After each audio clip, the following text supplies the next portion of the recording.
your nation, your province, your southern Alberta.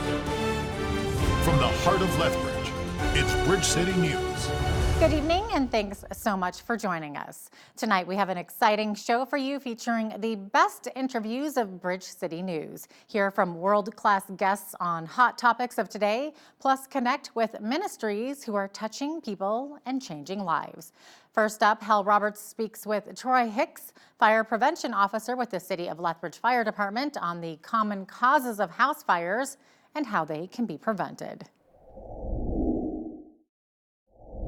Residential fires can be devastating to families, even if there are no injuries or fatalities. But too often, they are deadly, and many of these fires are preventable.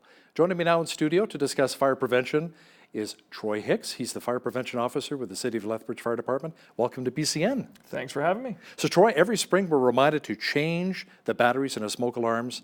How many of us actually do that? I'd like to think the numbers are getting better and better every year. We really go out with getting the message out there with the public of the importance of changing batteries.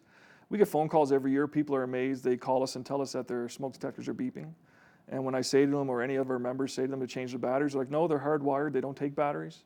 90% of the ones that are hardwired take batteries as well in case of a power outage. Battery backup, right? Battery backup, absolutely. So yeah, it is getting a lot better. We get phone calls quite a bit. People just ask us the questions, what means they're thinking, and hopefully it makes it happen. When I was a kid, there were fire detectors and smoke detectors. Are there still both, or just negative? No, now it's a smoke detector. They go by many different names. We have smoke detectors, smoke alarms, fire detectors. The detectors in your home are smoke detectors.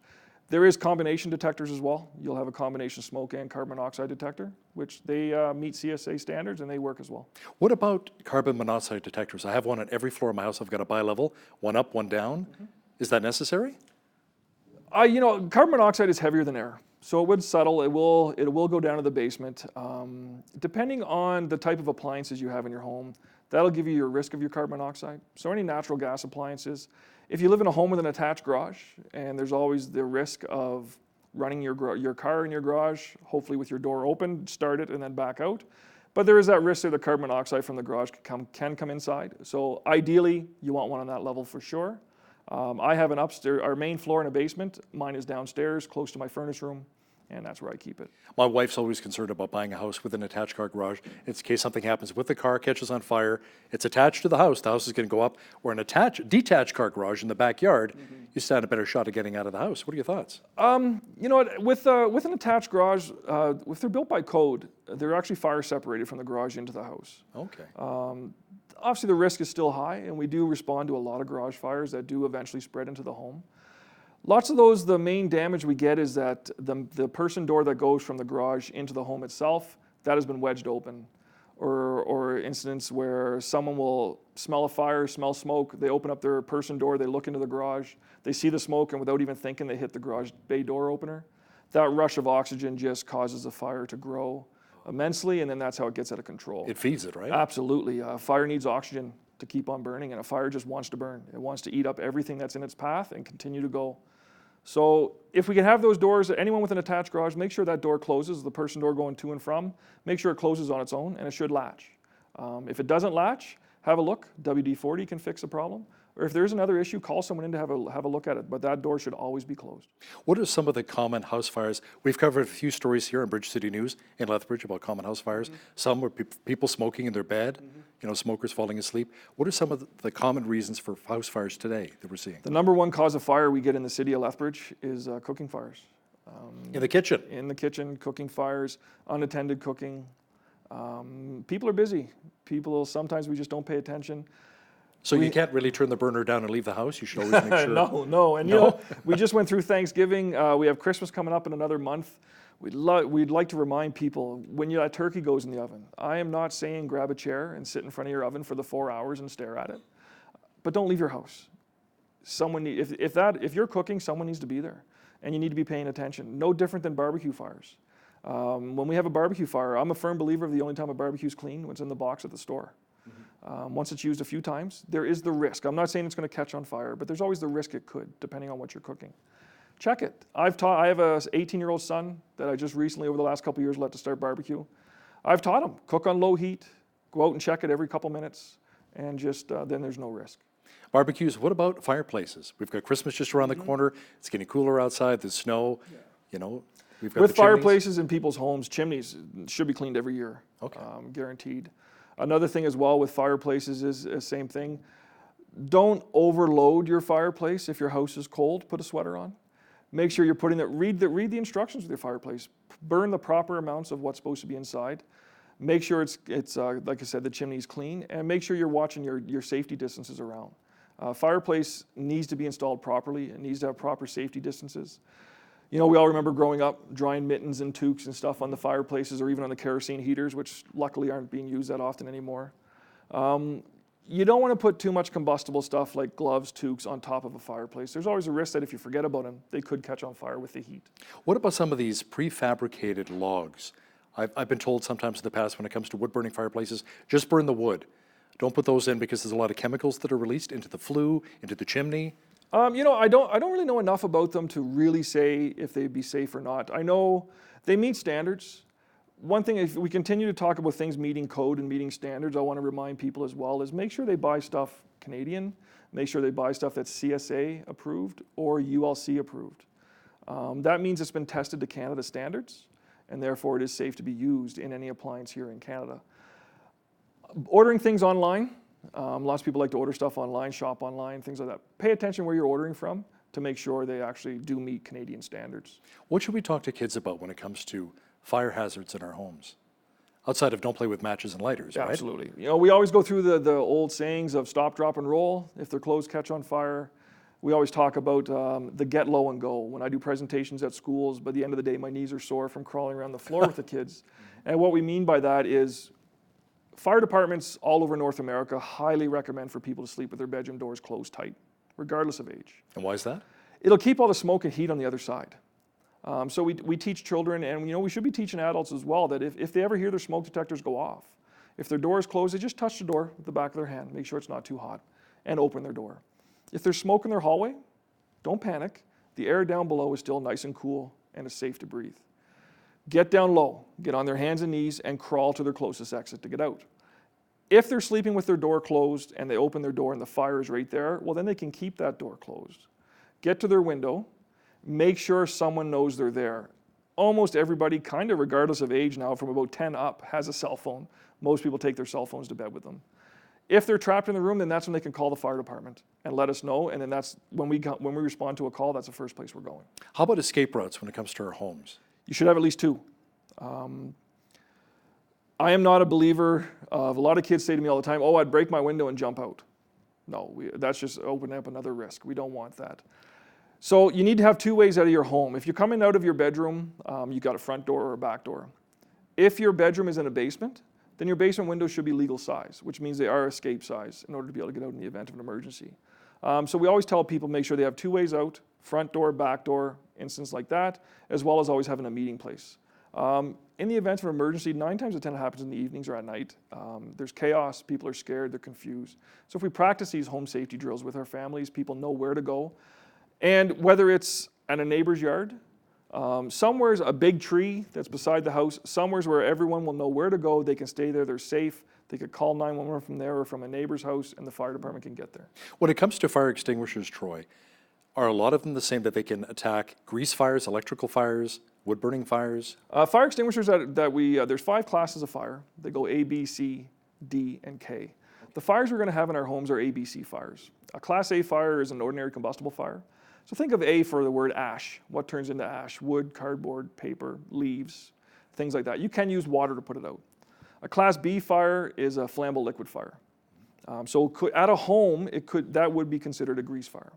When we talk about in a restaurant with deep fryers and grills, that is a Class K fire. It's just a liquid foam that is in the Class K extinguishers that smothers the grease. We don't need one of them for our home. The grease fires you're going to have at home are not that large, so an ABC fire will work. And when we get to a Class C fire, it's an electrical fire. There's going to be power to it. Obviously, you don't use water on electrical fire. So these fire extinguishers is a dry chemical that's inside. It's mostly baking soda, and that's what smothers the fire and puts it out. How often should we check our fire extinguishers? We should check our extinguishers at home annually. Have a look at them. You should be making sure that if you have a fire extinguisher with a pressure gauge, your pressure gauge is in the green, not above or below. You need to have a pin and a safety seal that holds that pin in. It helps keep the pressure inside the extinguisher. And then you should tip it upside down. When you tip it upside down, you should feel the weight of the powder move. Sometimes what happens is it's like putting flour in a Tupperware container. It settles. So you might just need to bang it on the sides with your hand to loosen up the extinguisher to make sure the powder moves around. And then you can have a look at the date on the bottom. If your extinguisher is more than 10 years old, it needs a hydrostatic test. So then it does need to be sent away to be tested. But if it's within your 10 years, everything's fine.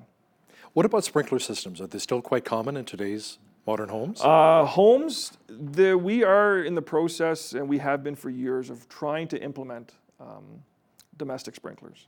There's not a lot of homes in the city of Lethbridge now that have them. Some communities in Alberta have brought them in. I know actually there is sprinklered homes in Paradise Canyon that have been brought in. They work on domestic water, and they are very safe. They work very well in your homes. Now, Christmas is just around the corner. A lot of people are very excited about it. Some people like to put the little sparklers on their trees, even candles, old school, on the Christmas trees. What are some of the concerns or safety concerns we should really let our families know about when it comes to Christmas? When it comes to Christmas, especially with Christmas and fire, candles, thankfully a lot of people are getting away from candles. We don't respond to as many candle fires as we used to. One thing we do respond to almost every year at Christmas is at least one Christmas tree fire, whether that's a fake tree, artificial tree, or a real tree. I'll talk about artificial trees first. The issues lots of times we have with them is people keep their Christmas lights for years. Right. And you set them up, at the end of the year, you roll them into a ball, jam them into the box, and you put them away. Well, that kind of tension on your electrical cords and the lights can cause them to damage. And if there's damage, that's going to heat up, and that could catch your tree on fire. When it comes to a real Christmas tree, it's so important. One, don't decorate your house 6 weeks before Christmas with a real tree. Of course. You have to keep them watered all times. So sometimes the dog goes and gets something to drink, absolutely. right? So you need to be paying attention. If you're seeing a puddle of water on the floor, top that up. Just try to keep your dog away. Of a real Christmas tree being dried out, there's training videos all over the internet that by the time a spark happens, that tree is fully involved in under 10 seconds. It's gone. Wow. And now the living room is on fire. So if you are going to use a real tree, pay attention where you're placing it. Don't have it too close to any heat sources. If you have a fireplace, beautiful picture, but you want to keep it away from your fireplace. If you have electric heat or anything like that, you just need to be very careful that you're not presenting any heat sources that could be a risk of that tree catching on fire. What about artificial trees, Troy? Do they have an expiration date? Let's say after maybe 10 or 15 years, they maybe start to break down, the material becomes more flammable perhaps? With artificial trees, I think the only risk that could happen then is the older they get, the more they start falling apart. To say it'd be a fire risk, no, I don't believe so. But you're going to have stuff all over your floor. You're going to have the risk of other things like that. You're just adding more combustibles to your living room or wherever you do have your tree set up, that there could be the risk of the fire growing larger than it would be if you have a nice proper tree. Let's talk about the opioid crisis, which is taking place in our city and many cities across the country right now. I've talked to other people with EMS, and they say that resources are being stretched thin. Some people are on long-term disability, and you can't keep up. You can't keep coping up like what's happening with the safe consumption site at Arches and just the opioid crisis around the city itself. Tell me about what you're experiencing firsthand. Those of us in prevention, we don't experience much with the opioid crisis. We educate as much as we can. We do presentations just about fire safety and any safety education within the city. We are training the people that work in these places like Arches. We offer training to them for fire extinguishers or any other type of fire safety. And the Fire Prevention Bureau itself, mostly any dealings we have with the safe injection site is just doing the annual fire inspections, making sure the building is safe as far as fire is concerned, and going from there. What about ice safety? We've got the Old Man River, we've got Henderson Lake. Let's talk a bit about that. We have protecting our families, right? Absolutely. We've already had a dog rescue a couple weekends ago on one of the lakes around here. The thing is we need to remember about Lethbridge is it does get cold. The snow comes in, and almost as fast as the snow melts, that's how fast it gets into the ground and it dries up. We all love the Chinook winds that melts the snow, but also dries out the ground. So if there's any ice on the lakes or on the rivers, it's going to melt very fast. We need to be careful. Really recommend for the citizens and the public to pay attention on any risks and the ice thickness notifications that go out. If the city says it's not safe, they're not doing it just to try not to allow you to have some fun. It's because it's not safe, and we need to keep people off there. And what people need to remember as well is if they're not watching their dog down by the Old Man River or Henderson Lake, and that dog gets on the ice. The fire department's coming to save that dog just as we were a child or a person or an adult. However, we're now putting the risk of our firefighters' lives as well for something that's so simple to prevent. Keep an eye on your dog, keep them on a leash, keep them safe. Your kids, educate them to stay off the ice unless you're told it's safe. And the city marks signs when it is safe to go skating. Henderson Lake, for example, when it's safe for them to go skating, they will go out and they clear the snow to make room for people to skate. So just pay attention to any city social media, and it'll let people know when it is safe to be out there. A lot of common sense, right? Absolutely. Common sense is something that we all need more of. Absolutely. And can continue to use for sure. Troy Hicks, Fire Prevention Officer with the City of Lethbridge Fire Department. Thanks for your time today. Thank you so much for having me. If you follow Alberta politics, you may have heard that NDP leader Rachel Notley was kicked out of the legislature this week. To talk more about it is the Alberta correspondent with the National Post, Tyler Dawson, joining me via Skype from Edmonton. Tyler, why don't you explain to our viewers exactly what happened? Yeah, so the short version is there is some unparliamentary language. The slightly longer version is the UCP has introduced a bill called Bill 22. As part of that legislation, the current elections commissioner, a guy named Lorne Gibson, is going to be losing his job. Now, this is the guy that is investigating some of the leadership campaign issues that happened around the UCP when it first opened up, and he's leveled about a couple $100,000 worth of fines. And so in the legislature, there was a discussion about this, and Jason Nixon, the House Leader and Environment Minister, said nobody's being fired. And Rachel Notley accused Nixon of misleading the House, which is not allowed. It's pretty mild unparliamentary language, but is not allowed. And she refused to apologize, refused to back down. And so the Speaker of the House, Nathan Cooper, had her booted out, and she was not back on Wednesday. She was not yet ready to apologize, perhaps, for what she said. So she pulled a Don Cherry, is what you're saying? Oh, wait a minute, maybe it's too soon. Too soon, I suspected. I'm not sure anyone would like the implication of that, but you never know. Now, Premier Jason Kenney's Fair Deal panel was announced. Tyler, he brought up some controversial subject matter, including Alberta having its own pension plan and police force. Yeah, so these are all in a lot of ways kind of older ideas. If we cast our minds back to 2001 or so, when the firewall letter was published, this was, Stephen Harper was involved, Ted Morton was involved, all these sort of very old school conservatives from that era wrote this letter, and it contained all these ideas that Alberta could take, all these steps Alberta could take to gain more not so much independence, I guess that's not quite the right word, but power over its own affairs. And this was addressed to Premier Ralph Klein, who was quite publicly not a fan of this. There was a commission that looked into it at the time. They did not a great job, but basically concluded that none of these ideas were any good. And then for 18 years, it only came up now and again in topics of conversation. But these ideas are back on the agenda. So as you said, Alberta pension plan, which would mean withdrawing from the Canada pension plan. There would be other parts such as collecting our own federal income tax, as Quebec does, having more control over immigration. You mentioned the Alberta police force, which is something that Ontario has already done and Quebec has already done, and Alberta could, in theory, end contracts with the RCMP. So there's a whole pile of these issues that Jason Kenney is going to have this panel study and decide whether or not any of them are worth pursuing and taking to the Alberta population in a referendum. Yeah, and the panel also discussed the opt-out of cost-sharing programs like pharmacare. What would that look like?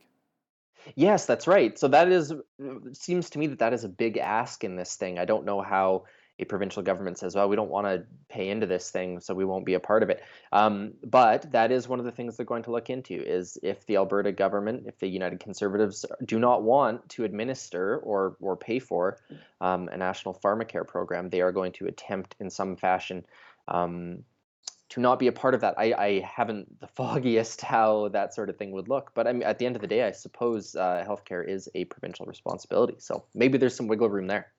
There's some budget news, including shutting down various inactive boards and changing housing rules, including being able to build a wood structure over 6 stories tall, Tyler. Yeah, that one it jumped right off the page at me when looking at it. But it turns out that one is mainly to stay in line with changes to the federal building code. But yes, there will be changes to the building code. You will be able to build a taller wooden structure than is previous.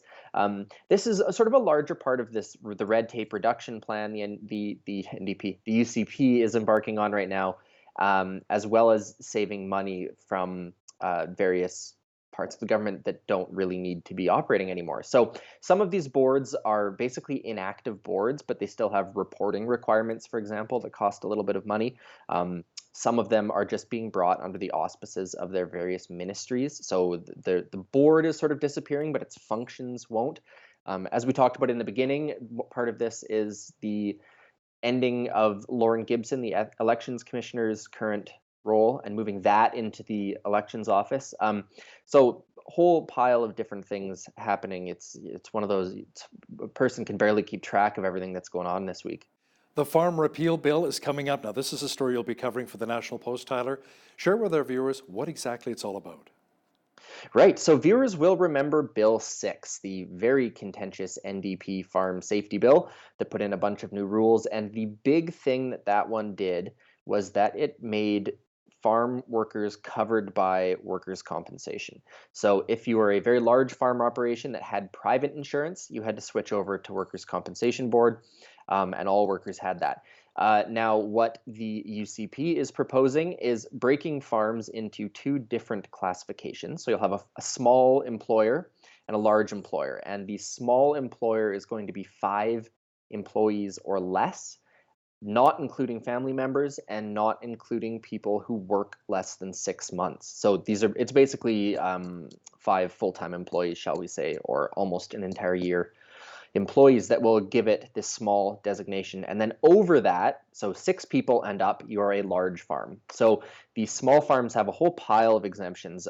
Employment standards will not apply to them, and they will not have to provide insurance or workers' compensation. And that is not the case for the large farm employer. They will have to provide either private insurance or WCB coverage.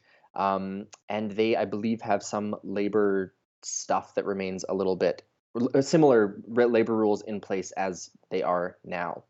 Now, the other thing that is happening, it's a massive bill is the thing, and it's also going to end labor relations stuff on farms. So if you were a farm worker who was keen on joining a unionizing, that will no longer be allowed. So there's some changes there as well, some changes to occupational health and safety. Massive piece of legislation with wide-ranging implications and some of them aren't even sort of clear yet. Those will come later through ministerial regulations and things like that to know exactly what all this is going to look like. Premier Kenney's also been doing a little bit of traveling this week, this time in Texas, Tyler. Texas. Wait a minute, no. Kenney is doing more of his Invest in Alberta speech. Is it actually helping? It's a great question. I don't know if we've seen a pile of money flood in yet. I think you could maybe point to the TELUS deal from some months ago as a place where progress was made. The nitty-gritty of that is escaping me a few months down the road, but that might be an example. But yes, Kenney is on the road in Texas. The conspiracy theorist in me wants to say it's very, very good timing because he would be having a rough week if he was in town. So he picked a good time to be away to some extent. But yes, he is speaking with CEOs and investment type people in Texas. He said in a video update posted to Twitter a little bit earlier that Texas is actually the second largest market for Alberta exports after Illinois, of all things, of all places. So yeah, so he's off doing his speeches, talking about red tape reduction, corporate tax cut, all this stuff that you and I have talked about before. He is on the road in Houston and Dallas and one or two other places, given that speech and hoping to drum up some investment. Prime Minister Justin Trudeau recently shuffled his cabinet, Tyler. Former TV personality Seamus O'Regan is the new Natural Resources Minister, so he'll be getting to know Mr. Kenney quite well. I would imagine so, yeah. There's definitely some new faces around the cabinet table. The other one that people might be interested in is Environment Minister Jonathan Wilkinson, who replaces Catherine McKenna in that role. But yes, those are probably the two members of Parliament that are, on one hand going to get an earful from Premier Jason Kenney over the next several months, and who will have their hands full on these files. I don't think anyone would envy those files, but Wilkinson is a Saskatchewan boy, lives in Vancouver now, but grew up in Saskatchewan. So perhaps he brings a little bit of that sensibility to the role. And Seamus O'Regan, I believe, is from Newfoundland, which has its own resource concerns and resource development issues. So if I was a real optimist on this, I would maybe say that these are people who might have some understanding of what the concerns are out here right now. A Liberal MP who's been battling cancer, Jim Carr, has been tasked with bridging the gap between Ottawa and the prairies. Tell me more. Yeah, that's almost as much as we know. Jim Carr is one of the lone Liberals, sort of west of Thunder Bay, really. So he's a Winnipeg member of Parliament, and he will be attempting to bring to Trudeau, bring to the federal government, sort of some of the Western perspective on these issues. As people remember, there are no Liberal members of Parliament from Saskatchewan or Alberta, and even large chunks of BC don't have a Liberal. So Jim Carr, who as far as I'm aware is a reasonably well-respected guy, reasonably well-liked guy, which I think probably goes a long way in these sorts of roles. Been around for a long time. Surely he knows Jason Kenney, probably personally from when they were both in Parliament together. So that's going to be his job to listen and report back. We will see how well that works out.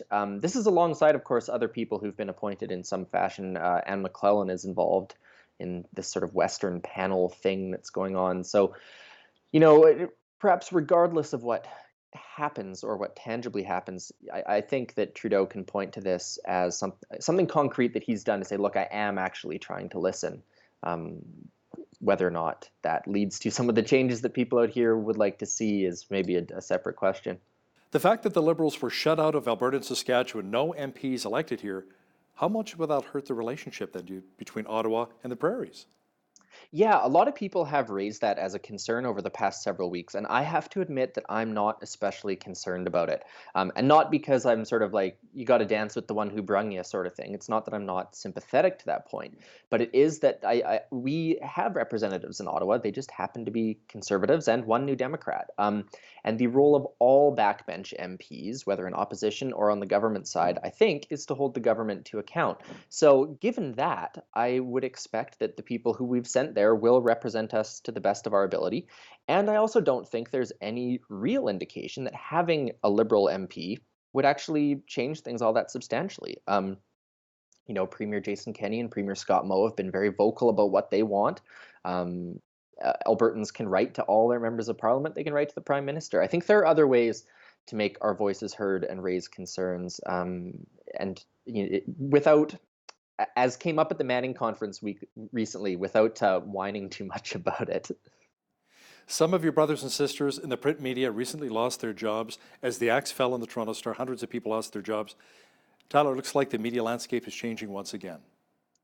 Yeah, it's this story that never ends in a lot of ways. I mean, I've only been in this industry for 5 or 6 years, and this is, gosh, it feels like this happens every year. But yeah, so the Star Metro papers, which are in Halifax, Edmonton, Calgary, and Vancouver, I don't think I'm missing any, will be ceasing print operations. So they are basically laying off the reporters in those spaces, and I believe there are also some job losses on sort of the printing and design side of these operations. So that's where that's at. I happen to be out for drinks actually with the Edmonton folks, and they've got a few weeks of work left. They sort of wrap up between December 20th and the end of the year, and then they'll Merry Christmas, I guess, to our colleagues at the Star. Hopefully they can find work real soon somewhere else.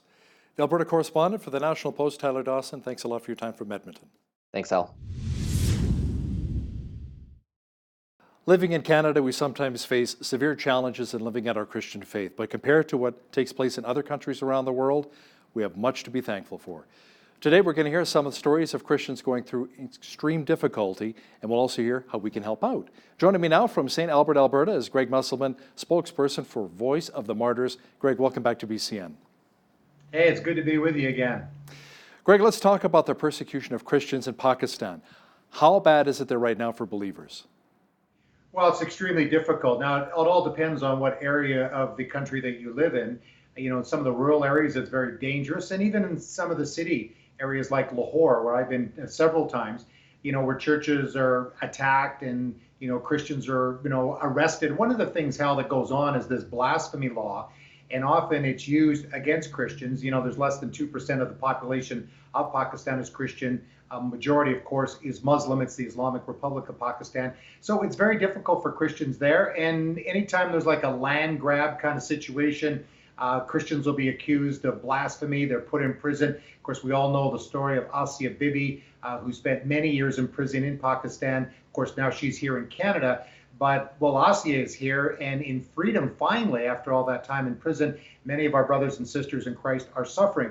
Now, this past weekend, I was up in Sioux Lookout, Ontario, and I met several families there. And one of the men that I talked to, he actually was going to be arrested for blasphemy. He was fortunate enough to escape the country, did spend several years in a detention center in Bangkok, Thailand, but now he's in Canada. And he was sharing with me over the weekend about how his cousin, who is a young guy, he's got several children, and he's married, and he was put in prison for blasphemy. And he's very concerned. We're going to try to find out ways, to be able to maybe be in touch with this young man and encourage him.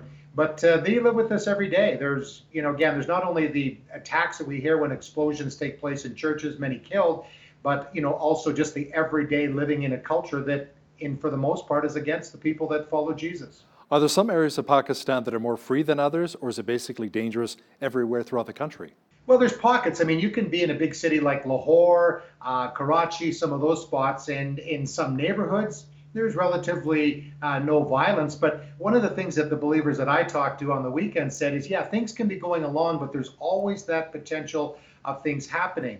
In rural areas, where the Christians are often forced, to be involved in the brick kilns, even the young children, to the adults, they're under severe persecution. They're forced into this slave labor. And, so again, as you go through the country, and it's a fairly large country, a very broken country politically and otherwise, is the challenge, though, for the Christians is that they just don't know when things could happen.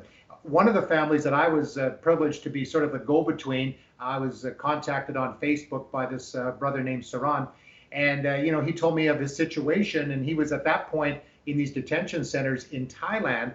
And I said, well, why did you leave the country? Because one of the things that with Voice of the Martyrs is we really encourage the Christians to stay in the country, because if everybody leaves, where's the salt and light and to be able to share the message of Jesus? And I understand that, from a Voice of the Martyrs perspective.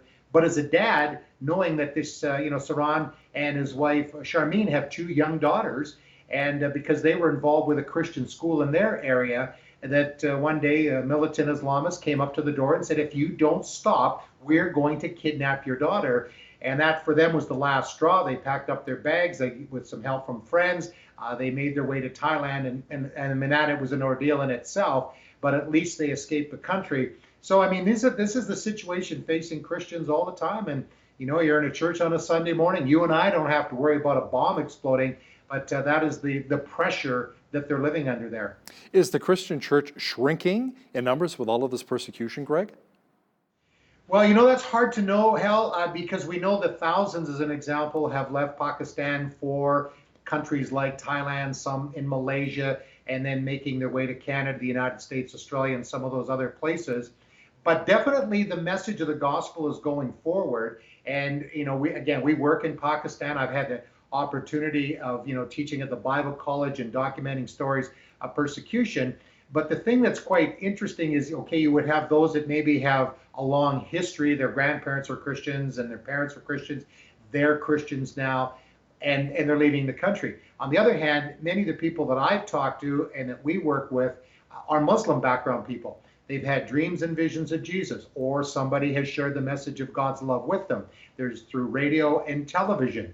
Even programs like 100 Huntley Street that I'm involved in, stories go into these places and they're able to hear the message of the gospel, because we have people here in Canada that have converted from Islam into Christianity, and they're sharing their stories. So we know that the message is getting out there. And, to answer your question, is it in big numbers? Well, it's hard to know, because many of these Muslim converts have to be very careful. They don't want their neighbors, their friends, their imam finding out that they've converted from Islam to Christianity. So a lot of them have to be, in secret, and have to be very careful. So the Christians in these volatile countries where they're being persecuted, are they somehow able to extend forgiveness to those who are persecuting them? That is one of the things that is amazing to me, whether it's Nigeria, Pakistan, Philippines or Indonesia, wherever we have traveled, and I've met believers, Ethiopia. And, you hear the stories, the horrible things that have happened, like in Nigeria, there's thousands and thousands of widows, Christian, families where the husband has been killed. Some of the children have been killed. And, as I'm doing the interviews and then I come to that part of the, where I ask the question, okay, these horrible things have happened. I understand how you would be angry and maybe you'd say, I don't want to forgive. I'll ask the question, have you been able to forgive? And, as long as there's been some time passed, because, they're human just like us, not superhuman Christians. It takes time to process that. But they go back to what Jesus says, to love your enemies, to forgive those that have persecuted you. And so, in most of the time, the people we've talked to in the interviews have said yes, because Jesus has said that we forgive and we are going to do that. Again, with everybody, it could be a long period of time. I've talked to, I remember a lady, in the Palestinian Authority, in Gaza, where her husband, who worked in the Bible Society, he was murdered. And it took many years before she was finally able to forgive. And then once she was able to forgive, then the Lord opened up doors of ministry. So you know what? I would say most of the people that we've talked to, again, they've had a process to be able to work through it. In some cases, like in Pakistan, and talked to some of these young Christian girls that have been, sexually assaulted and in some cases forced to marriage, convert to Islam, they've escaped. And you say, are you able to forgive? And sometimes they'll say, yeah, we've been able to forgive. Others are saying, I'm still in process.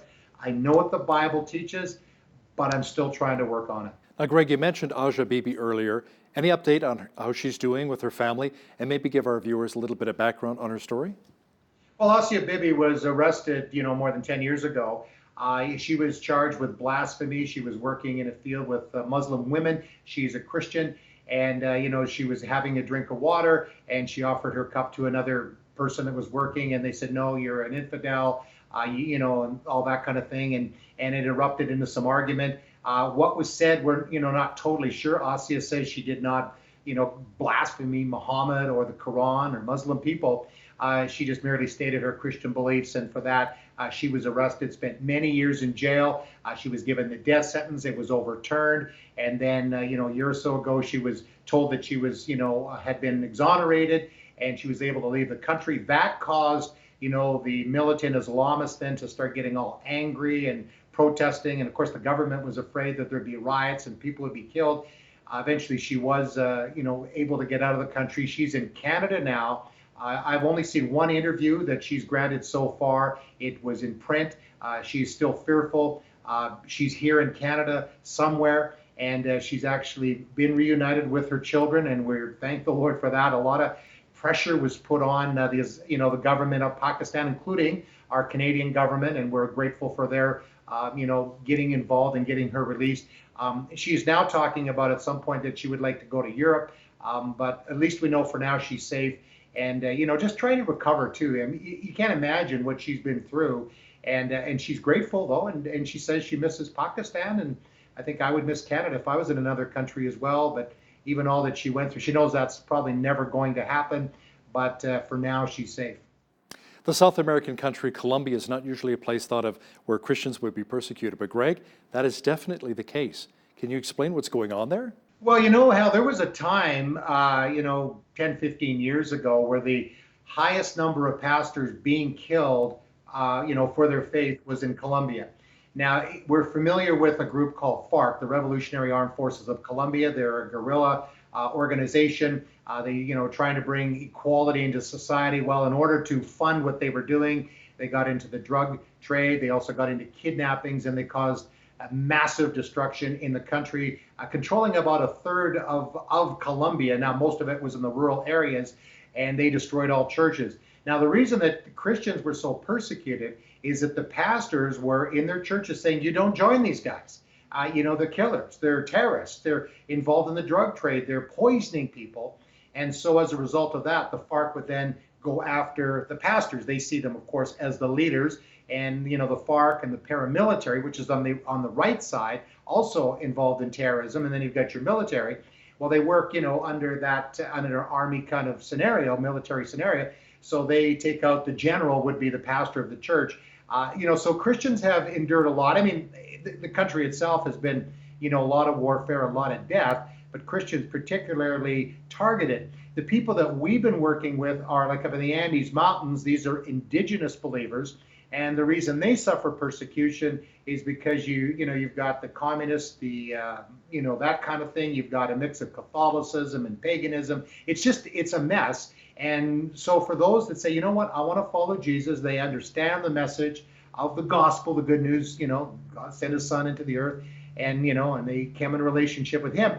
And then as a result of that, when they read the Bible, they say we can't be participating in these kind of evil practices. So that gets them into trouble, and they are driven from their communities. When we were there just recently, I was down there with a team from 100 Huntley Street, and we went into the Andes Mountains and met with a number of believers that have been persecuted. A young lady there, at the time she was like 18 years old. Her name is Letty, and she was, beaten up by family members, which was terrible.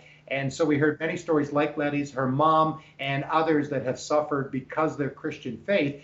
So part of what we're doing, Voice of the Martyrs and Crossroads 100 Huntley Street, is actually to build a village from scratch. We've done it one other time in another part of the southern area of Colombia, and so we're helping these believers there. But they have these stories of the difficulties they've gone through, and we've talked to others that, if they've been, in part of the FARC and some other areas of Colombia, that they're often targeted because now they're seen as enemies.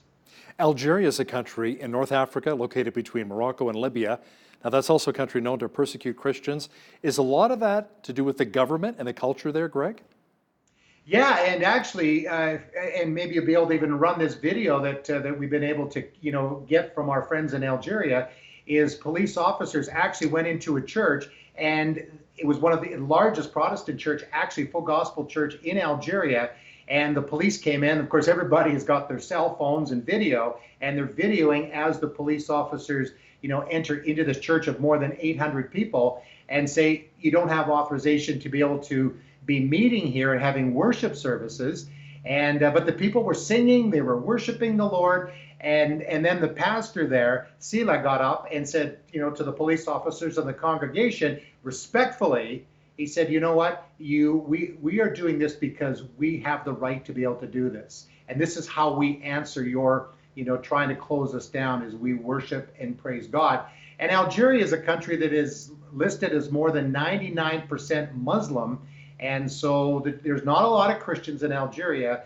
And they've, up until recently, they've, had, relative freedom to be able to worship, but that has now changed. And so several of the churches, the larger churches, and we're not talking thousands and thousands, 800 being the largest one, is that they're being closed down, and the government says you're not allowed to meet. And, and the Christians are saying, well, yes, we are. And then what they do is they pour wax into the locks so they can't get into the building. But you and I know that, the church is not the building, it's the people. And, they're trying to show the love of Jesus, fighting back in prayer and trying to show love in the midst of the situations that they're going through.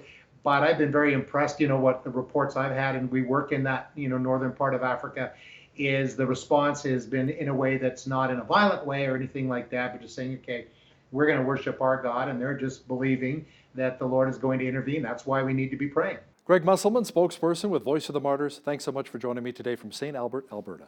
Hey, Hal, always good to see you, and thanks for the opportunity.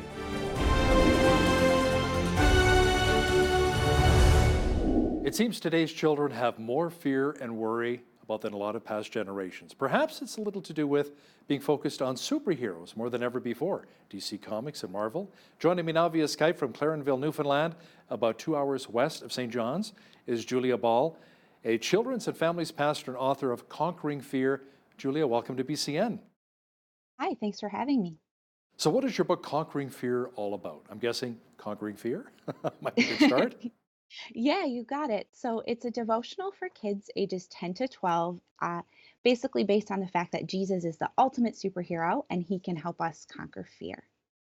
So in what ways does his life look like the superheroes of today's movies and comics?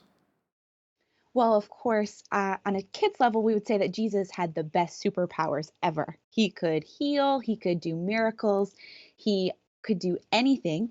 And of course, he cared for the vulnerable. We know that superheroes always take care of the weaker, the lesser of society, and Jesus did that all throughout his life. So, why do you think we are really drawn to ordinary human beings who have extraordinary powers? I think all of us love a good underdog story. We all love to see people who are ordinary every day who can do incredible things. And I think there's a draw in all of us to want to be able to do that too. All of us would love to be able to do something super for someone else. And so I think all of us have that draw towards that superhero story. Julia, the Bible includes the stories of multiple heroes. How can we really teach our kids to embrace real life heroes? Well, I think that it's a challenge because in today's world, there are so many heroes that kids are drawn to. Sometimes when I teach the Bible to kids, it seems so boring in comparison to Spider Man or Superman or one of those heroes that is out there. So I think it's important for us to allow kids to see that, unlike so many superhero stories, the stories of the Bible are actually true. They are actually things that really happen, and they're stories of God's power enabling people like me and you, and ultimately God's power through Jesus enabling people to do extraordinary things. Should we also maybe direct our kids away from celebrities and maybe sports stars for heroes and maybe have them go look more towards pastors, firefighters, police officers, doctors, people who are saving lives or maybe putting their own lives on the line? Absolutely. I think it's a reminder for me as a children's pastor that God uses ordinary people, people who maybe don't have superpowers like those we might see on TV or in movies, but people who are real life, everyday, ordinary people who are doing extraordinary things. So, absolutely, I think we should direct our children's attention there. What do superheroes really have to do with helping us conquer fear? It's a good question. I mean, I don't feel like a superhero most days, and I'm sure most kids don't. However, a reminder that there is a superhero, God in Jesus, who we can trust in, who we can hold on to, who we can put our ultimate life and our security in, is a reminder that we don't have to be afraid, that no matter what the world throws at us, we have a hero that we can count on. Why do you think it is, Julia, that a narrative in most superhero stories have to involve both a good and evil character? Well, it makes for a good story, that's for sure. But I think that a part of it is that we all know this story of good and evil that exists in our world. We see it, we're familiar with it all the time. Even if we don't have words for it, lots of kids don't have the words for it, but we know that there are good things, there are bad things that are happening in our world. And I think ultimately all of us are drawn to that, the idea of someone conquering, having victory over evil or bad situations. I recently saw the movie Maleficent, and it actually shows the story of one person who's both good and evil. Maybe that also talks about our own inner struggles. What are your thoughts with that? Yeah, I would think so. I mean, I believe that all of us have a struggle between what's right and what's wrong, kids included. And so I think that we all have this pull inside of us, this tension that we just can't quite figure out. And so I think it's a reminder that, and the goal of the book is to remind kids that, we all struggle with good and evil. There's inner tension between all of us, but we can ultimately put our trust in God who can help us fight that battle. As a children and families pastor, what do you find are some of the greatest fears or struggles young people face today? I think that we live in a world, and stats would tell us this, that kids face more fear than ever. They are afraid of all sorts of things. I recently taught a children's church class where a little girl told me she's scared of everything. Their kids are scared of loss. Kids are scared of families splitting up. Kids are scared of what the future will hold. They're scared of what school will happen, if they'll be good enough, if they'll be popular enough, if they'll be brave enough. I think that our world is so open and accessible to kids today that the levels of fear they have are rising. Let me ask you something. I remember when I was a child, kids can be so cruel. And even today, like with my children as they were growing up, their friends were even crueler than some of their enemies. Why is it that kids can be so cruel? And why do other children put so much stock into the opinion of children instead of their leaders or their parents? You know? I think all of us put a lot of stock into what our peers think. Even as an adult, a peer's opinion means a lot to me. And I think that kids are still learning. We talked about that tension a few minutes ago, that tension between us, between the right thing and the wrong thing to do. And I think so often kids, they still do the wrong thing. They're still learning what that looks like. And so I think they have a tendency to be cruel. They have a tendency to not do that right thing and that kind thing. And it ends up with a lot of kids being hurt, a lot of kids facing fears of what their peers are going to think. And so I think for all of these kids, it's just a real struggle. It's a battle for them. And I think that it can be overwhelming for them at times. There are peer pressures, also online bullying, which we see a lot of as well. So how do you think as a parent and maybe leader we should attack something like that or approach that? Well, I think that there's a practical answer and then there's a little bit more of a theological answer. The practical answer is to remind our kids that they're not alone, to have the tough conversations about what things they are scared of, that the world can be cruel, life can be tough, and to have those conversations with them on a regular basis, to let them know that we're in their corner, we have their back, we want to support them. I think the more theological answer is to remind kids that God is on their side, that He's with them, that He wants to help them overcome their fear, to face these tough situations, that they're never alone. And He is with us each and every step of the way. Now, Julie, at a time when people are in positions of authority, they're often mocked and ridiculed. Do you think we need real-life heroes to look up to? Absolutely. I think all of us are searching for that real life hero, someone we can admire, someone that will stand the test and won't let us down. We all are looking for a real life hero. Now, your book is really about communicating a basic understanding of who God is and what He's like. Why did you choose that particular format? I think that it's easy to just tell kids not to be scared, to tell them they don't need to be worried, to tell them there's nothing to be scared of, that they can be brave, that they can be bold. But as a Christian, I ultimately believe that fear fades away in the light of who God is and understanding the truth of who He is. So instead of simply telling kids not to be scared or to stand up to fear, I wanted to give them a true understanding of who God is, how amazing He is, how much He loves them, how much He desires to be a part of their lives. Because I believe that as kids start to understand that they'll begin to conquer fear.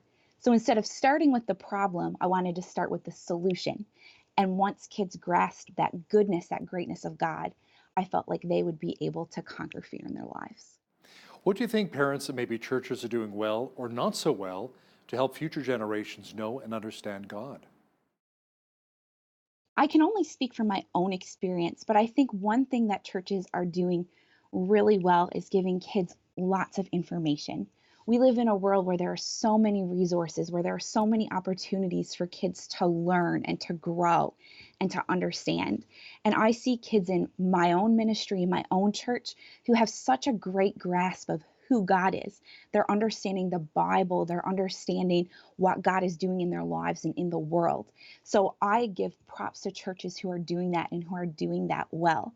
I think sometimes, though, what is missing is that opportunity to experience that or test it out for themselves, for kids to learn, why does this matter? How does this apply to my life? What does this look like in my everyday experience? I think they have the knowledge, but figuring it out how it applies to their lives can be a challenge. Do you ever talk to children as well, Julie, about the difference between being afraid and fear? Yeah, absolutely. I think that, and there's a quote that I love that says, courage is just fear that has said its prayers. I think that all of us have moments in our lives when we are afraid. It's normal, it's part of being human. And we can't deny that. We can't tell kids to never be afraid because we all get scared at times. However, I think that there's a difference in fear that paralyzes us, that keeps us from doing what it is that we desire to do, from stepping out in faith, from even doing ordinary everyday things like going to school or spending time with friends. And so I think kids need to understand that difference. Let's talk about how you organized the book to help keep readers engaged for an entire year. Yeah, so the book is divided into 52 weeks, and each week is composed of two devotionals that kids and their parents can sit down and read. It unpacks a Bible story or a truth about God, and then it's accompanied by 4 activities. So those activities are ways that kids can have that experience I talked about earlier, to not just know, but to really get their hands, in some ways, literally dirty through science and crafts and cooking and all these sorts of things to really experience the truth. So we start right at the beginning about who Jesus is, why he came, his life on earth, move into why that matters for our lives, and how we can live as heroes in light of Jesus, the ultimate hero. What do you see are some of the fundamental differences of fear, what adults compared to children really fear today? Maybe kids, it's peer pressure. Adults is a fear of maybe disappointing God. Like, what are you hearing right now when you talk to both? Yeah, I think that there are some that are really common. I think kids and adults are all scared about the future, about what tomorrow's going to hold. But for kids, it's a little more immediate. Kids are scared about what's going to happen next week, what's going to happen tomorrow at school, what's going to happen over the summer when I don't get to see my friends. Whereas adults are thinking a little more long term, what's going to happen 5 years from now, what's going to happen 10 years from now. I need long term plans. So I think that's one big difference. I think another thing is that kids are scared of everyday things that maybe as adults we've learned to cope with a little bit. Social interactions, I know so many kids who get nervous when they have to talk to someone new or make a phone call or sit in a group and answer questions, whereas adults, maybe we're nervous about it, but we've learned to cope a little bit. So I think kids have more everyday fear, if that makes sense. What do you hope both kids and adults alike will take away from reading or studying Conquering Fear? I hope that they'll realize that fear is a part of life, but it doesn't have to control us. In each week of the book, I include what's called a fear buster. So it's just a simple reminder of something that God can do in our lives when we're afraid. So, when I'm asking hard questions, when I don't know what to do, I can remember that God is the one who holds all the answers. So I hope kids who read the book and adults who read it along with them are reminded that fear is a part of life. But because of Jesus, because he is the ultimate superhero, as I say time and time again in my book, we don't have to let fear control us, but we can move forward into the plan God has for our lives.